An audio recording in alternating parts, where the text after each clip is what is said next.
I've never been one to spout philosophical platitudes. It's always been Tal's thing. But I can't blame him. Hell, I know he's always thinking beyond what any of us are. I can see it in his eyes, even under that visor. The reason why I mention that now is because I had one of those moments in the past. I figured I'd share it now before I forget, or worse. It goes all the way back to the sandbox in Geonosis. At that time, I'd already been on the planet for about 2 months, supervising bed-down operations and ousting any CIS remnants. I'll tell you, every day was as much hell as it was in the first few minutes. The unforgiving climate, sand getting into the most uncomfortable places, to surprise attacks from those damned sand gnats. Morale wasn't exactly the best, but I'd always found some reprieve to grant the lads assigned under me, whether it be negotiating with the officers to requisition some liquid motivation, to hollow entertainment of whatever was requested, mind you. As time went on, there was only so many instances where things were just like the simulations. In all due honesty, I want to deck any sword who says that, because that line of thinking will only get you killed out on these lights, and many fine men here did just that. I'm getting distracted again with my ramblings. The point is, out on patrol with about a company of my lads, I came across a bucket, very much like my own. It wasn't exactly a rare sight.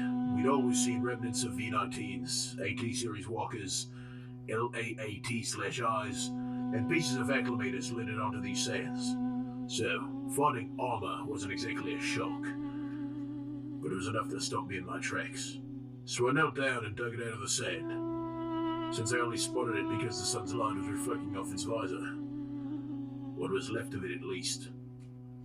As I lifted it out from the pit, sand immediately rushed out and rode the winds that were blowing past us.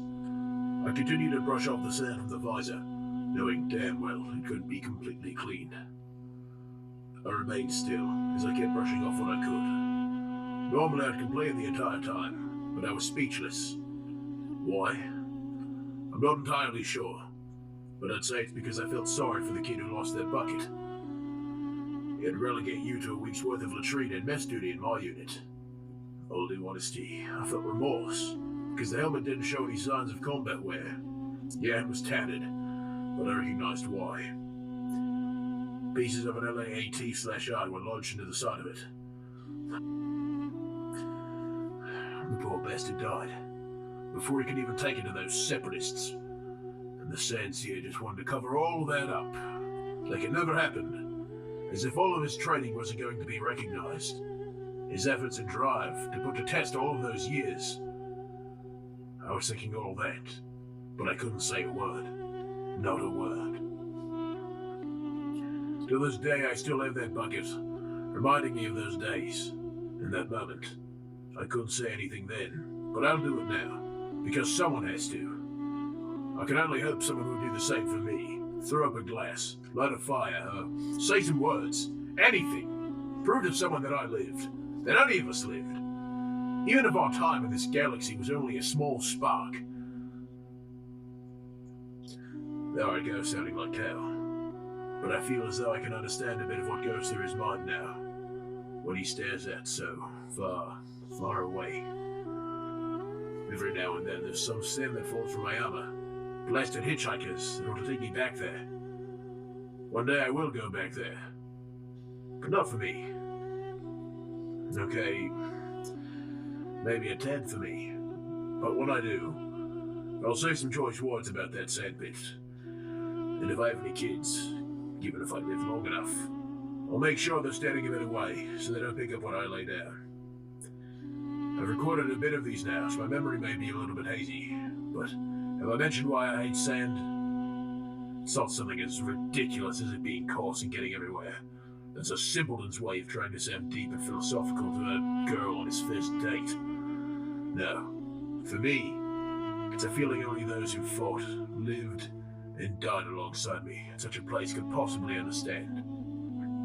I hate it, because no matter what happens in or around it, moments later it'll be covered up, like nothing happened. as if anything meaningful or tragic that happens will just be buried, never to see the light. Never to prove or showcase to anybody that something happened to someone here. No recognition, no memoriam, just sand, trying to hide the truth. That's why I've done my damnedest to stay alive, and keep those alongside me alive. So these times don't shroud over what really happened, that we were here. So, I'll say it again, and I know I can't make fun of Tal anymore about his feelings toward Rain. But I hate sand, and I hate rambling too long. Important shit to do. Hawke out.